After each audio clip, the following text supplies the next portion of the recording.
House hold of faith ministries Guntur వారు నిర్వహించు పరలోక స్వరము అనే ఈ టీవీ కార్యక్రమాన్ని వీక్షిస్తున్న ప్రియ దేవుని బిడ్డలందరికీ స్వార్థ టీవీ తరఫున నా హృదయపూర్వక వందనాలు. దైవజనులు రెవరెండ్ కేజే పాల్ గారు అందిస్తున్న దైవ వర్తమానాలను విని మీరు ఆశీర్వదించబడటం నాకెంతో సంతోషంగా ఉంది. ఇప్పుడు దైవజనులు కేజే పాల్ గారు అందించే వర్తమానాన్ని మనందరం కూడా శ్రద్ధతో విందాం. మన ప్రభు అయిన యేసుక్రీస్తు శక్తి కలిగిన పరిశుద్ధమైన నామంలో ఈ టీవీ ముందు కూర్చొని శ్రద్ధగా వాక్యాన్ని అలాగే కార్యక్రమాన్ని గమనిస్తున్నటువంటి ప్రియ దేవుని బిడ్డలందరికీ నా హృదయపూర్వకమైన వందనాలు. దేవునికి స్తోత్రాలు. ఎలా ఉన్నారు? బాగున్నారు కదూ? మీలో అనేక మంది ఈ కార్యక్రమాన్ని చూస్తూ దైవదీవులను పొందుకొని మాకు ఫోన్లు చేస్తూ లెటర్స్ రాస్తూ మెయిల్స్ ద్వారా తెలియపరుస్తున్నందుకై మీ అందరికీ మరొకసారి నా హృదయపూర్వకమైన వందనాలు తెలియజేస్తున్నాను. స్తుతి, ఘనత, మహిమ, ప్రభావములు మన ప్రభు అయిన క్రీస్తునకే చెల్లునుగాక. ఈ సమయంలో ఒక మంచి పాటను తిలకించుదామా?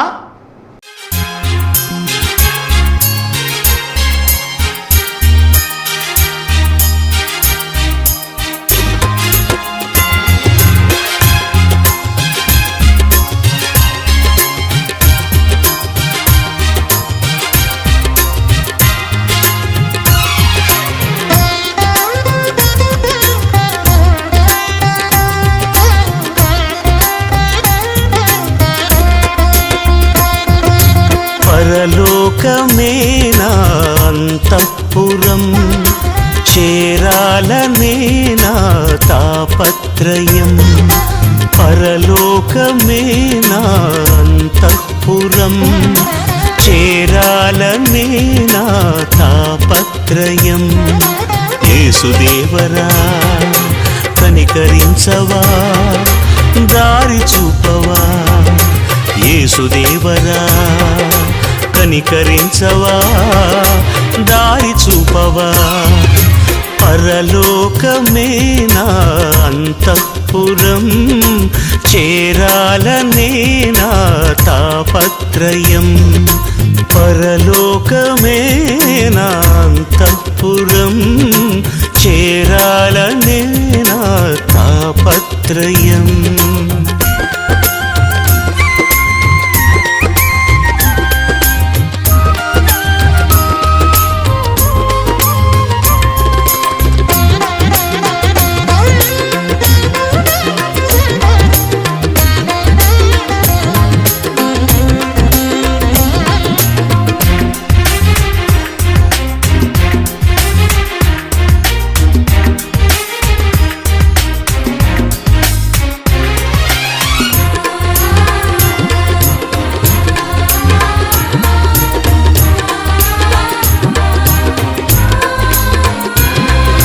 స్వల్పకాలమే ఈ లోక జీవితం, నా భవ్య జీవితం మహోజ్వలం. స్వల్పకాలమే ఈ లోక జీవితం, మన భవ్య జీవితం మహోజ్వలం. మజిలీలు దాటే మనోబలం, నీ మహిమ చూసే మధుర క్షణం. మజిలీలు దాటే మనోబలం, నీ మహిమ చూసే మధుర క్షణం. వీక్షించు కన్నులు విశ్వాస జీవితం నాకు ఇయ్యవా. వీక్షించు కన్నులు విశ్వాస జీవితం నాకు ఇయ్యవా. పరలోకమే నా అంతఃపురం, చేరాలనే నా తాపత్రయం. పరలోకమే నా అంతఃపురం, చేరాలనే నా తాపత్రయం.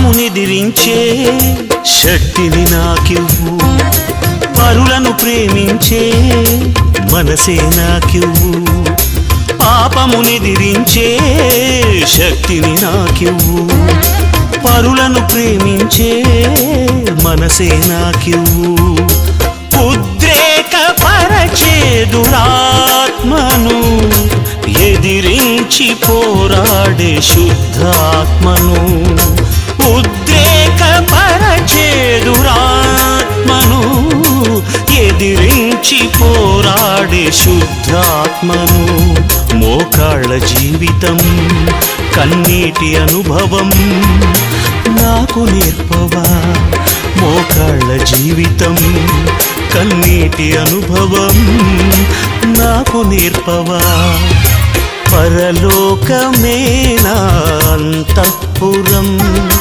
చేరాలనే నా తాపత్రయం, పరలోకమే నా అంతఃపురం, చేరాలనే నా తాపత్రయం, యేసుదేవరా కనికరించవా, దారి చూపవా, యేసుదేవరా కనికరించవా, దారి చూపవా, పరలోకమే నా అంతఃపురం, చేరాలనే నా తాపత్రయం, పరలోకమే నా అంతఃపురం, చేరాలనే నా తాపత్రయం. వాక్యాన్ని ధ్యానించుదాం.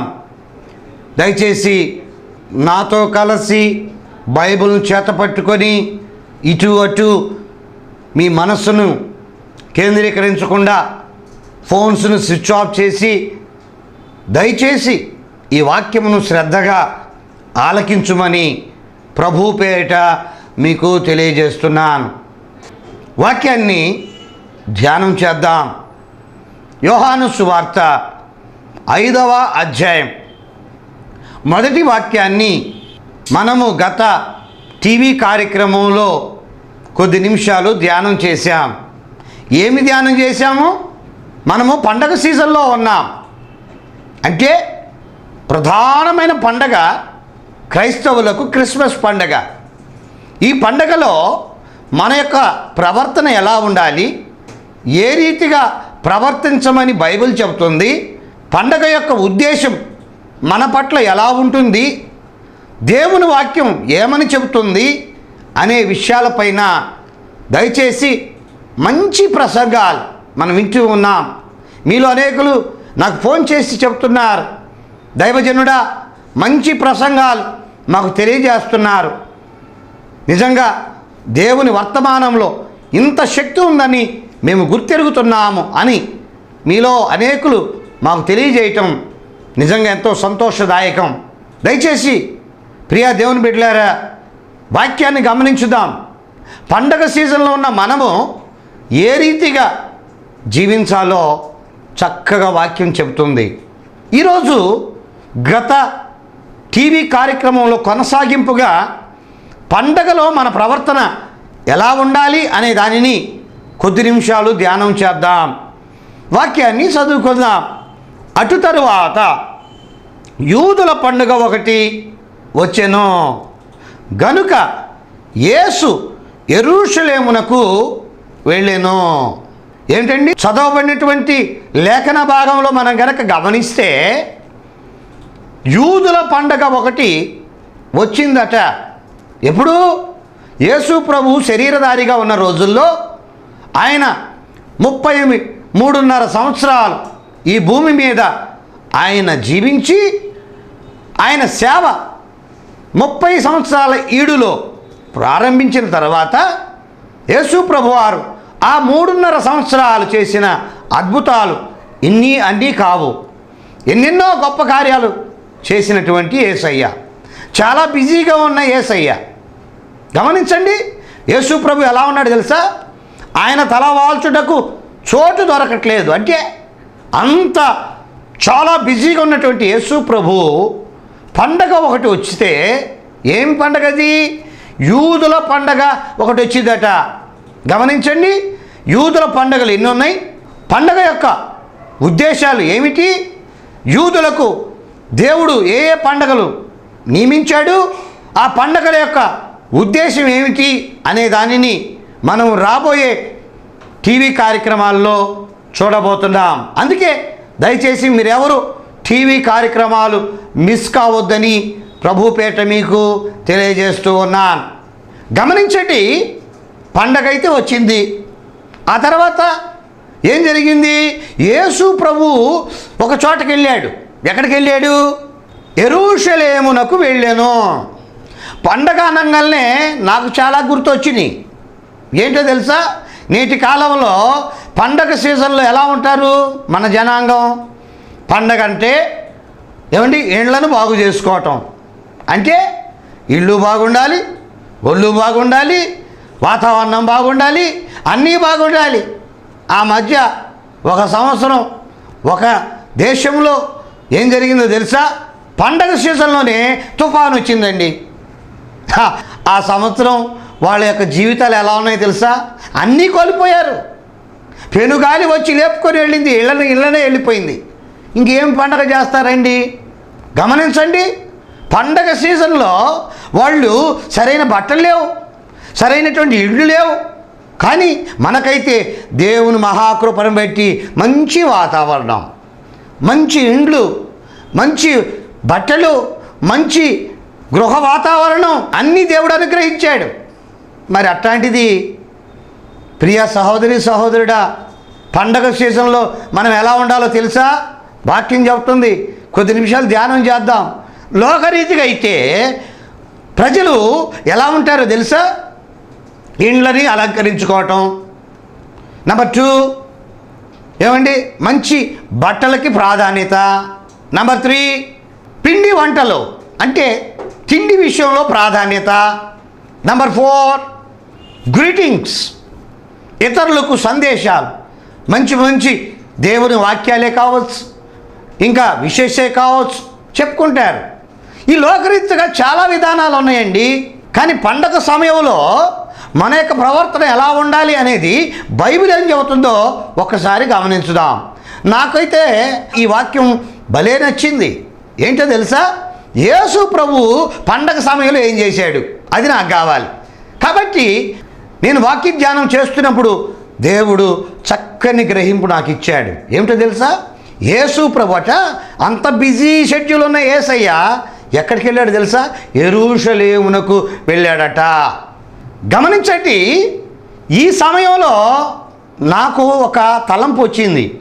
ఏంటది? ఎక్కడైనా పండగ వస్తే షాపింగ్ మాల్కి వెళ్ళాలి.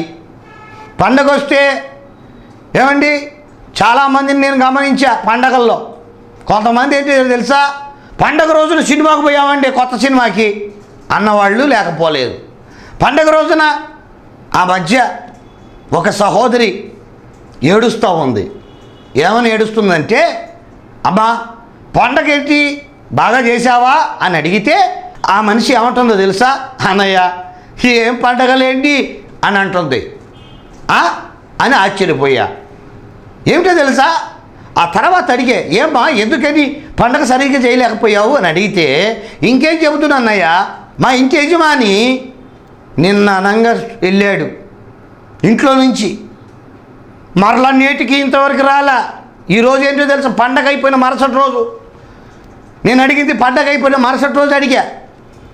కానీ ఆ సహోదరి చెబుతుంది, పండగ అయిపోయిన మరుసటి రోజు కూడా మా ఇంటికి రాలేదన్నయ్య మా ఇంటి యజమాని. ఇంకా ఏమంటుంది తెలుసా? ఆ పనికి మాలినోడు అట్టుంది. పనికి మాలినోడు అయిపోయాడట.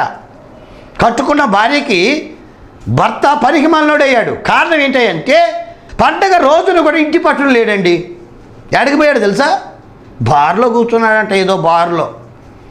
ఇక చూడండి, తాగి తాగి తాగి తాగి ఈనాటి కాలంలో చాలామంది యొక్క పరిస్థితి ఇలాగే ఉంటుంది. ప్రియా సహోదరి సహోదరుడా, నీ జీవితం ఎలా ఉంటుందో ఒక్కసారి వాక్యపు వెలుగులో మనల్ని మనమే చెక్ చేసుకుందా.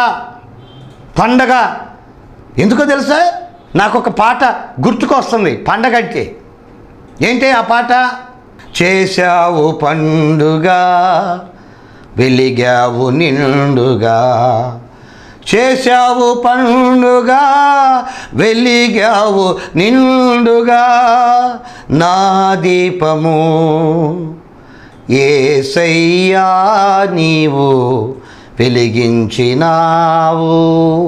సుడిగాలిలో నైనా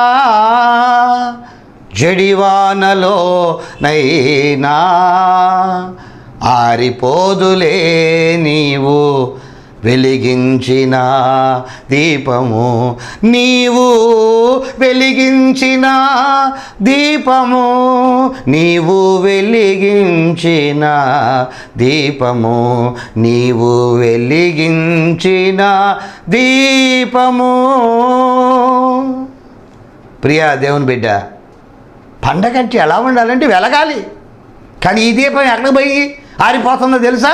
బార్ షాప్కి పోయి గబు కట్టుంది అంటే పూర్తిగా ఆరిపోవాలా. ఆ మధ్య మరొక ఇంటిని కూడా గమనించా, పండగ రోజునే ఏడుస్తున్నారు. ఏమర్రా బాబు ఎందుకు ఏడుస్తున్నారు అంటే, పండగ రోజుకు ముందు ఉదయకాలం పండగ చేసుకుందామంటే 24వ తేదీ నైటే చచ్చాడండి. ఈ సచ్చిన మనిషి మమ్మల్ని పండగ చేసుకొని ఇచ్చలేదు. మా జీవితాల్లో ఒకటే దుఃఖం. ఇంకో సంగతి చెప్పనా, ప్రతి ఏటా 25వ తేదీ క్రిస్మస్ వస్తే వాళ్ళ జ్ఞాపకార్థం వస్తుంది. అంటే సావును జ్ఞాపకం చేసుకుంటున్నారు. ప్రియా దేవుని బిడ్డ, పండగ విషయంలో దేవుడు మనల్ని ఆశిస్తుంది ఏమిటో తెలుసా? మన జీవితాలు వెలగాలి, మన కుటుంబాలు షైనింగ్ కావాలి, మన బ్రతుకులో ఉన్న చీకటి పోవాలి. That is the aim of our Lord Jesus Christ. మన దేవుని యొక్క ఉద్దేశం ఏమిటో తెలుసా? అందుకేనండి యేసు ప్రభు మనకు మాదిరి చూపించాడు. ఎంత మంచి మాదిరి చూపించాడు తెలుసా? పండగ వస్తే ఎక్కడికి పోవాలో తెలుసా? యెరూషలేముకి వెళ్ళాడు యేసయ్య. అంటే మనం కూడా ఆయన అడుగు జాడల్లో నడవాల్సిందే. యేసు ప్రభు నువ్వు పోతే పోయావు యెరూషలేము, మేము రాము అంటానికి కుదరదు. నేను చాలామంది బ్రతిమలాడుతూ ఉంటారు. ఏమన్నా తెలుసా? అమ్మ బాబు మందిరానికి రండి, కనీసం పండగ రోజున రండారా బాబు అని అడిగితే చాలామంది చెప్పే సమాధానం ఏంటంటే, వస్తాం కానీ టైం ఉందండి. పండగ సీజన్లో కూడా నీకు టైం లేదా? ఎంత విచిత్రం! ప్రియ సహోదరి సహోదరుడా, దేవుడు కదా నీకు టైం ఇచ్చింది. దేవుడిచ్చిన సమయాన్ని దేవుని మందిరంలో ఆనందంగా వెలగాల్సింది పోయి చీకటి అనగా దురాత్మలు బట్టి నువ్వు దేవుని సన్నిధికి వెళ్ళక దేవుణ్ణి విడిచిపెట్టి ఎంతకాలం ఈ చీకటి దరిద్ర బతుకుతారు. ప్రియ సహోదరి సహోదరుడా, వేదనతో ఈ మాట చెప్తూ ఉన్నాను, భారంతో ఈ మాట చెప్తూ ఉన్నాను. చాలామంది వాక్యం ఎంత హెచ్చరిక చేసినా గమనించండి, మీకు ఒక వాక్యాన్ని చూపిస్తాను. పరిశుద్ధ గ్రంథంలో నుండి ఆదికాండం 3వ అధ్యాయం 8వ వాక్యాన్ని నేను చదువుతున్నాను. మొట్టమొదటి మానవుడు దేవునితో సహవాసంలో ఉన్న మనిషి ఆదామట దేవుని ఎదుటికి ఒకరోజు రాలేదట, దేవుని సన్నిధికి ఒకరోజు రాలేదట. దేవుని సన్నిధి అంటే ఏంటండి? యేసు ప్రభు వారు చక్కగా ఒక మాట చెప్పాడు. ఏమిటో తెలుసది? ఎక్కడ 2-3 కలిసి ఆరాధిస్తూ స్తుతిస్తూ ప్రార్థిస్తారో వారి మధ్యలో నేను ఉంటానన్నాడు. The presence of the lord. Jehovah సన్నిధి అంటే ఏమిటో తెలుసా? దేవుడు ఉండే చోటండి. యేసు ప్రభు నీ హృదయాల్లో ఉంటాడు, నీ బాడీలో ఉంటాడు, నీ మైండ్లో ఉంటాడు, నీ సమస్యలో ఉండాలని కోరుకుంటున్నాడు.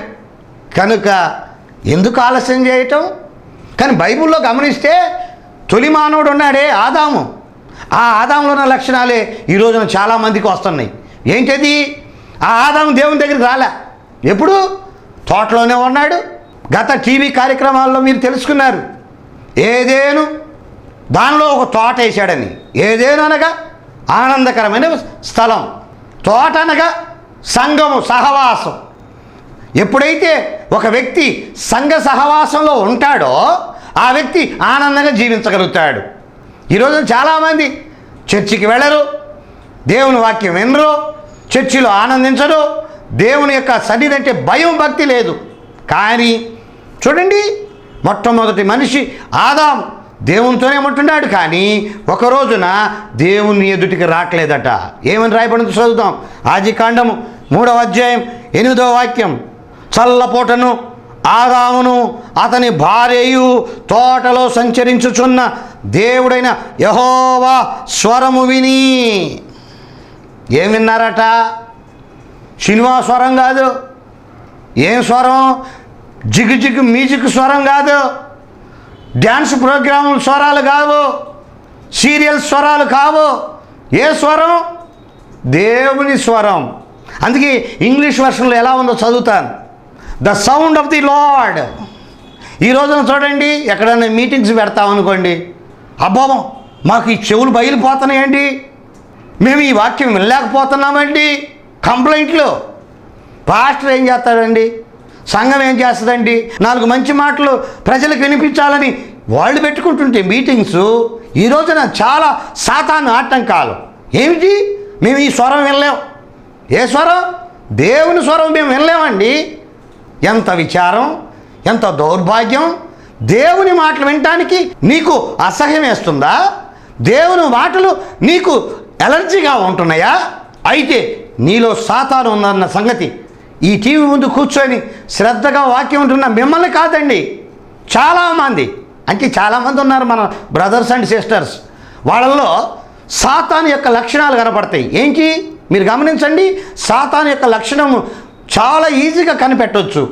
ప్రార్థన అలవాటు లేకపోయినా, బైబిల్ చదివే అలవాటు లేకపోయినా, మరియు సంఘానికి వెళ్ళే అలవాటు లేకపోయినా, పాట పాడే ధన్యత లేకపోయినా, మీరు బైబిల్ పరంగా దేవుడు చెప్పినవి చేయకుండా దశంభాగం ఇవ్వకపోయినా, ఇంకా చాలా ఉన్నాయి.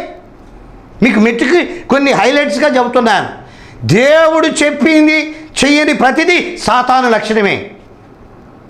మొత్తానికి ఆదాము ఏం చేస్తున్నాడట? దేవుడైన యెహోవా స్వరం, the sound of the lord, దేవుని స్వరాన్ని విని దేవుని ఎదుటికి రావట్లేదట. అమ్మ బాబోయ్, ఎంత దౌర్భాగ్యం. గమనించండి, దేవుడైన యెహోవా ఎదుటికి రాకుండా మరి ఏం చేస్తున్నాడు? తోట చెట్ల మధ్యను దాక్కుంటున్నాడట. హైడ్ దెమ్సెల్ఫ్ అని రాయబడి ఉంది. అంటే తప్పించుకుంటున్నారు. నాకు కూడా ఇట్లాంటి వాళ్ళు కనపడుతున్నారు. అమ్మా బాబు మందిరానికి రండి అంటే కుంటి సాకులు చెప్పేవాళ్ళు ఉన్నారు. ఏంటంటే హైడ్, తప్పించుకోవటం. మాకు బిజీ పనులు ఉన్నాయని కొందరు, ఆ రోజే పెండ్లిళ్ళు పెటాకులు ఉన్నాయని కొందరు, రకరకాల బిజీ పనులు పెట్టుకున్నామని మరికొందరు. వీళ్ళందరికీ దేవుని వాక్యం హెచ్చరిక చేస్తూ ఉంది. ఏమిటో తెలుసా? ఎంతకాలం దౌర్భాగ్యమైన జీవితం, ఎంతకాలం దేవుని విడిచిపెట్టి ఈ చీకటి బ్రతుకు. ప్రియా సహోదరి సహోదరుడా, ఒకవేళ మనలో ఇలాంటి లక్షణాలు ఉంటే సరి చేసుకోవాల్సిన సమయం ఆసన్నమైంది. అప్పుడు దేవుడు ఏం చేశాడో చూసారా? 9వ వాక్యాన్ని గమనించుదాం. దేవుడిని యెహోవా ఆదామును పిలిచి, బాగా గమనించండి, మాకు వాక్యం అవసరం లేదులే, మాకు చర్చి అవసరం లేదులే, ఆ మీటింగ్లో మా కోసం కాదులే, పండగ సమయంలో ఆ చివరిలో పోయి అందరూ ఏ డ్రెస్ వేసుకుంటుందో చూద్దాంలే అనుకుంటున్నా ఓ వ్యక్తి, నీకు ఒక హెచ్చరిక. ఏంటో తెలుసా? నిన్ను దేవుడు విడిచిపెట్టాడు. ఒకవేళ నన్ను చూడట్లేదులే నువ్వు దాక్కుంటున్నావేమో, కానీ దేవుని వాక్యం అంటుంది ఎవరిని విడిచిపెట్టడో. తప్పు చేసిన దాక్కుంటున్న ఆదాముని దేవుడు విడిచిపెట్టలే, నిన్ను కూడా విడిచిపెట్టడు అని ఈ సమయంలో గమనించవలసిందిగా ప్రభు పేరిట మనవి చేస్తూ ఉన్నాను. ఈ సందర్భంలో దేవుడు ఆదాముని ఏం చేశాడో గమనిద్దాం, శ్రద్ధగా విందాం. దేవుడైన యెహోవా ఆదాముని పిలిచి, God called to the man, his name Adam. దేవుడు పిలుస్తున్నాడండి. ఈ దినాల్లో కూడా ప్రియ సహోదరి సహోదరుడా, దేవుని విడిచిపెట్టి దాక్కుంటున్నారేమో, దేవుని సన్నిధి మాకు అవసరం లేదు అనుకుంటున్నారేమో, అటువంటి వారిని దేవుడు ఏం చేస్తాడు తెలుసా? పిలుస్తాడట. ఏమని పిలుస్తాడు? ఈ విషయాలను వచ్చే టీవీ కార్యక్రమాల్లో మనం శ్రద్ధగా ధ్యానం చేద్దాం. దయచేసి మరొకసారి మీకు మనవి చేస్తూ ఉన్నాను, ఈ టీవీ కార్యక్రమాలను రెగ్యులర్గా వాచ్ చేసి దైవదీవులు పొందుకోమని ప్రభు పేరిట మీకు మనవి చేస్తున్నాను. ప్రార్థన.